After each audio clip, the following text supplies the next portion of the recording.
Welcome to a very special episode of Left Off the Map. Where we are today is not my shack, it's my family's shack at Hawley Beach, which is sort of central north, east, northwest, or central north coast of Tasmania. If you think of Tasmania as a big love heart, right in the middle here on that coastline is where Hawley Beach is. It's near Port Sorell and Shearwater.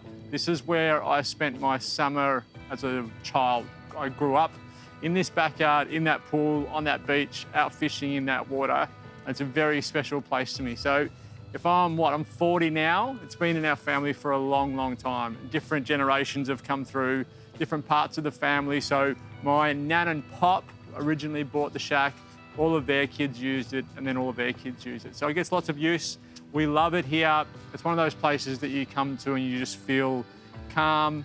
You drive over, if you make your way here from my place in Sprayton, you drive over a bit of a hill, you see the beach, and it just calms you down. It's a beautiful spot to be. So while we're here, we're going to do some seafood recipes. I'm going to do a sashimi or a carpaccio with a Mexican salsa to go with it. So the first thing I'm going to do, because it's a really hot day today, I'm going to get the salsa made first, and then we'll bring the fish out. All right, first thing I want to do is get this stuff cut. So I've got my cucumber. We would have talked about it before. Cucumbers these days, you don't really have to worry too much about getting rid of the seeds. The seeds in the past have been quite watery, they've been quite bitter.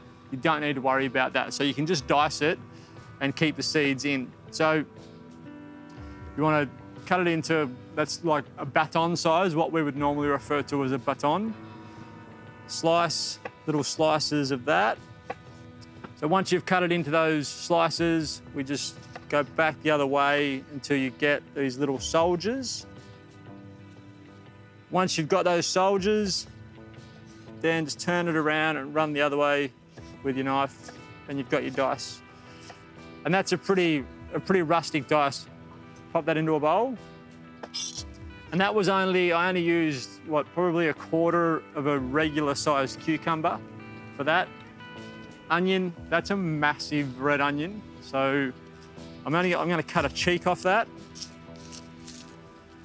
Right, so dice. Again, you're probably thinking same sort of dice size as your cucumber was.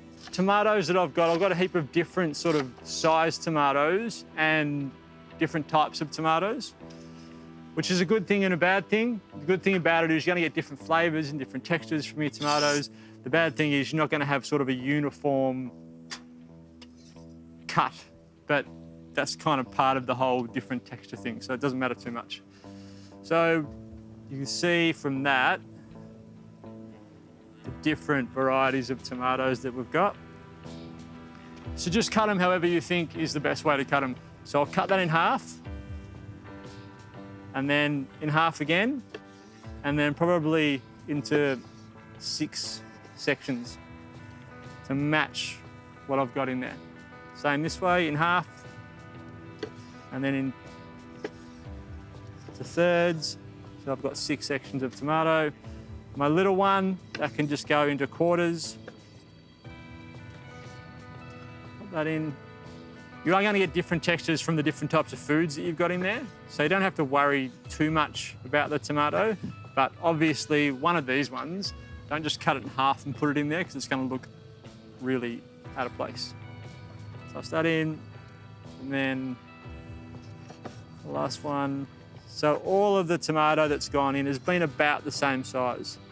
Now it's different size to the cucumber, it's a different size to the onion, but all the tomato is about the same size. Lime juice. That's a really juicy lime, so I'm only going to need one half of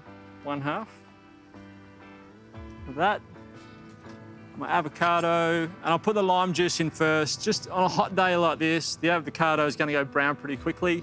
So in the skin, I want to dice it. I want a reasonably small dice, so probably about 5 mil.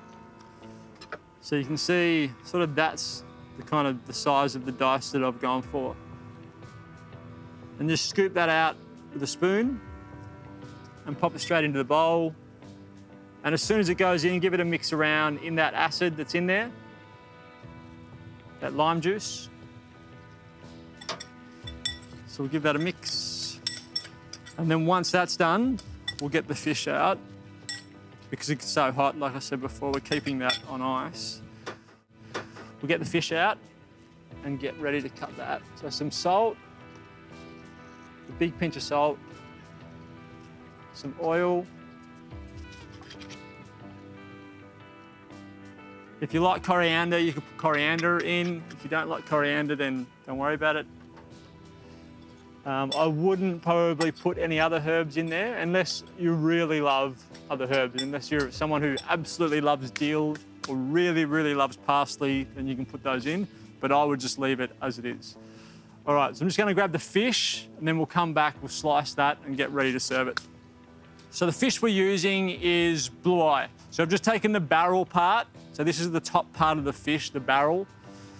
Taken that off and I just, with slicing fish for sashimi or for raw fish eating, you want a really long blade. So you can see how long that blade is compared to, so that's my normal chef's utility knife, and that's the blade that I'm gonna use to cut this. Because you don't want to pull too hard on the knife, but you want the blade to do all the work. So I'm just gonna run the blade gently through and we'll end up with our piece of fish.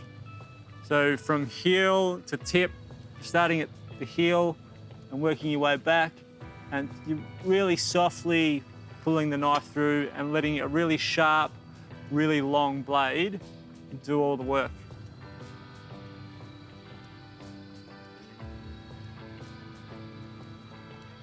So it's always one of those things that it's really nice to watch a really sharp knife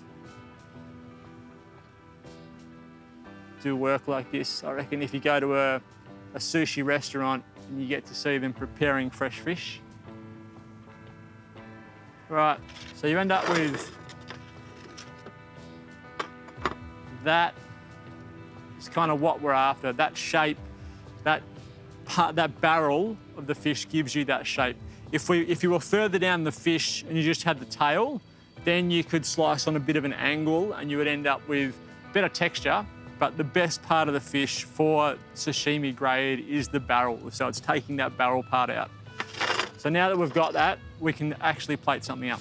So I'm gonna use these to create a bit of a different sort of textured. So it looks a little bit more like that. So it's not just all in one direction. It looks a little bit more interesting for your eye. And then this salsa, it's just going to go around and on top. Now the fish is the hero. With any seafood really is going to be the hero of any dish. So we don't want to hide the fish too much. We still want people to know that there's fish there. But you've worked hard on putting that salsa together. The last little pinch of salt. Last little drizzle of oil.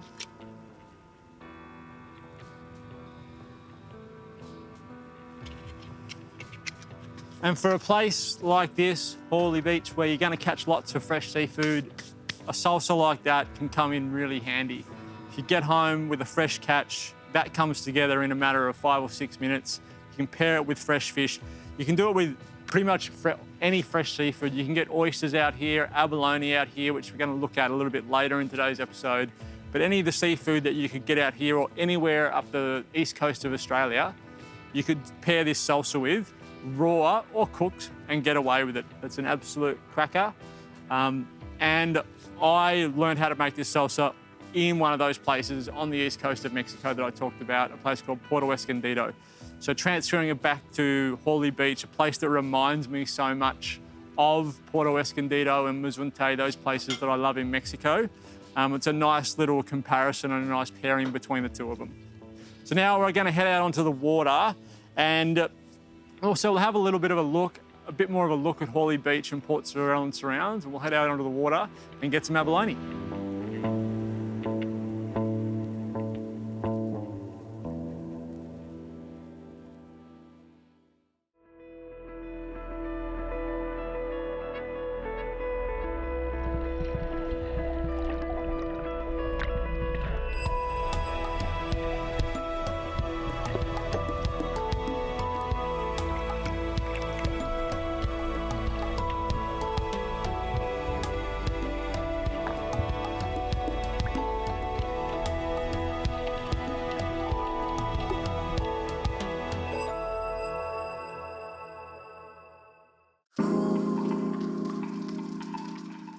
So there are a few rules that you have to go by when you dive for abalone. There are limits, there are licenses, there is size to your catch and limits to your catch, and they change from where you are in Tasmania to all up the east coast of Australia. So if you are going out abalone diving, make sure you check with local fisheries to find out what your limits are, what your sizes are, what your bag limit is, and all the rules and regulations that go with it.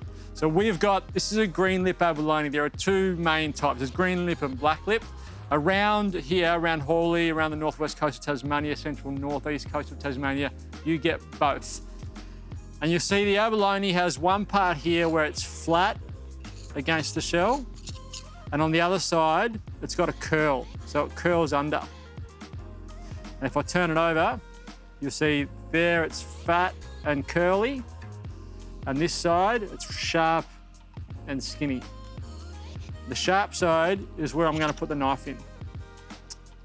So the knife goes in, and these abalone have been frozen. So when you get your catch, once you get it home, put them in the freezer, puts them to sleep. Most humane way of shucking the abalone. So then underneath, you just run your knife back and forth. Eventually you'll feel the abalone give. It's because there's a muscle that connects the actual abalone to the shell right underneath here. And that's the part that you're trying to take off. Once you've disconnected that, you can take it out. So you can see that that was the part I was trying to disconnect from the shell here. Once you've got it to there, get your bigger knife, try and hold all of the insides, the liver and everything. Try and keep that in the shell if you can. It just means you get a cleaner, well, it's not as messy. It's a much cleaner, a much easier job to clean and work with later. So take that bit off.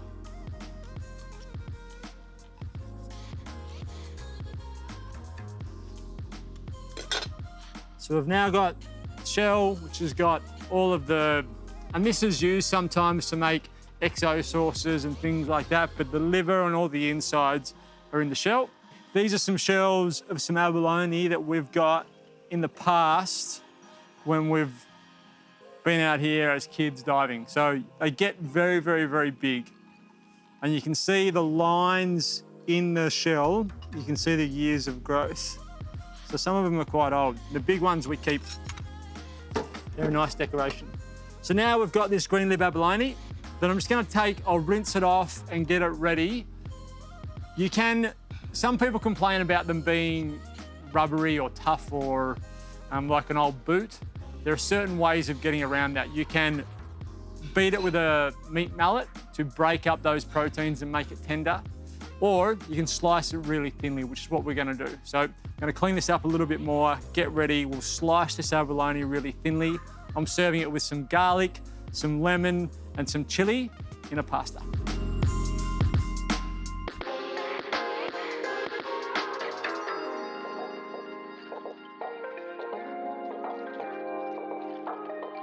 So I've cleaned the abalone up. It's really firm.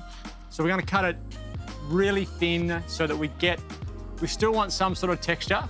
And that's what most people, if you're into abalone and you really like abalone, you are still looking for some of that texture. You wanna know that you're eating abalone and you're not just eating pureed scallop or something like that. You need to have some texture to it. So I'm gonna slice this nice and thin. You need a sharp knife for this, so you can get that really thin slice because we froze the abalone.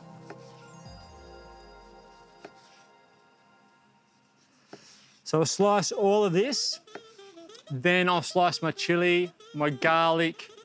I'm gonna cook in butter, not oil, and then I'll bring everything together.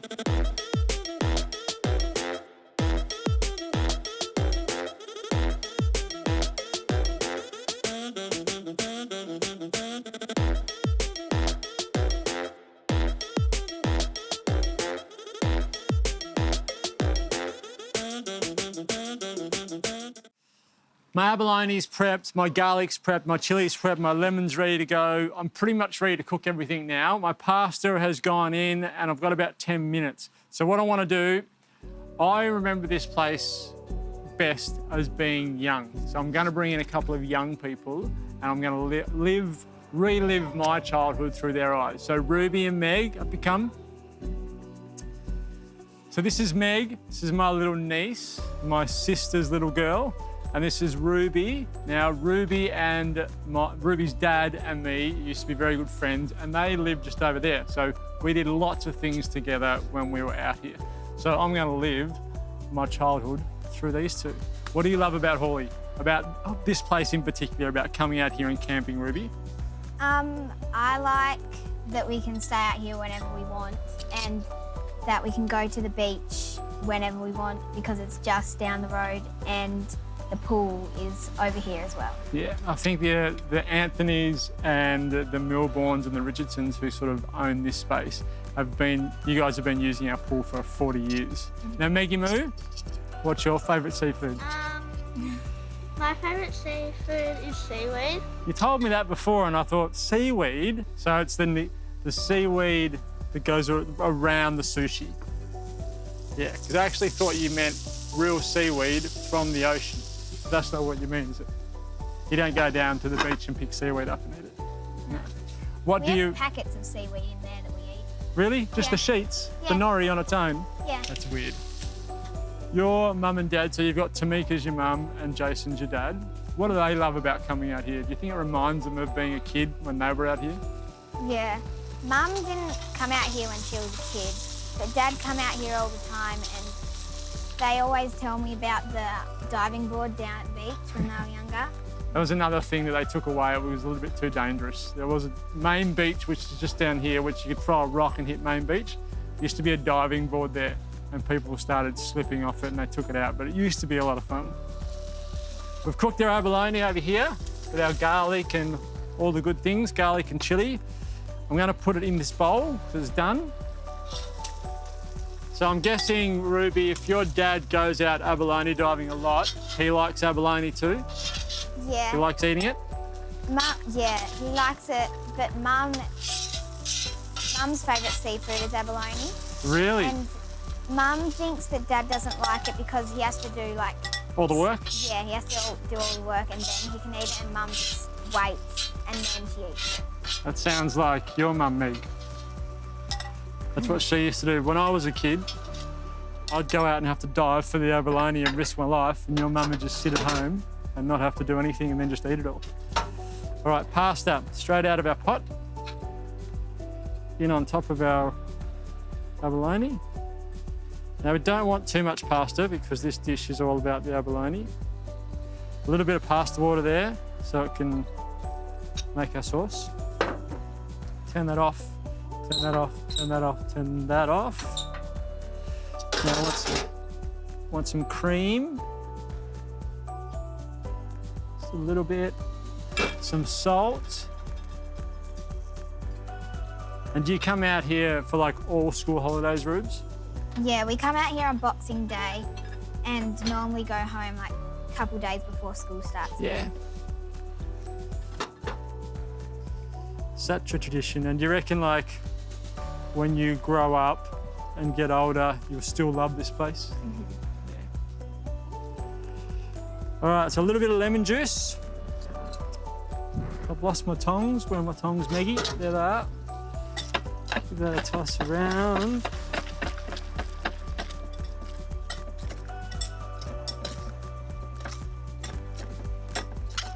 All right. Last thing, Meg, I'm going to ask you because I didn't ask you before. What's your favourite thing about Hawley and school holidays? My favourite thing about Hawley is we get to go down the beach every day. Yeah? And we get to have ice cream out here from Mr. Whippy. That brings back good memories too. And that we get to get in the pool. Yeah. They're pretty much the same as Ruby's, aren't they? Mm-hmm. I want to be young and have a simple life again. Well, thank you very much, girls. I'm going to plate this up. We'll take it over. Seeing as though your mum loves abalone so much, how about we take it over and let her have it? What do you reckon?